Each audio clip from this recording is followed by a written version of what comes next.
When we're working with a ring and we want beads on our picots, we need to know the exact amount of beads to let down. Before we start our ring, the beads are placed on the loop that goes around our hand. So that's the loop for our ring. The beads go at the back. So once we start working our ring, there's no way to add more beads or to get rid of any excess beads. So when we reach the position of needing a bead, slide a bead up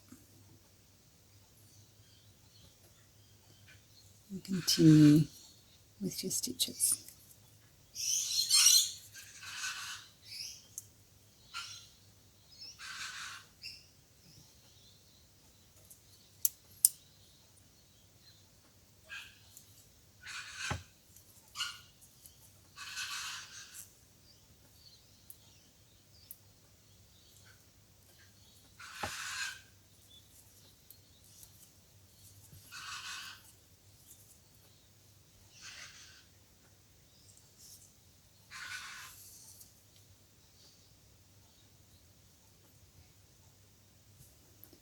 And we have beads on our picots.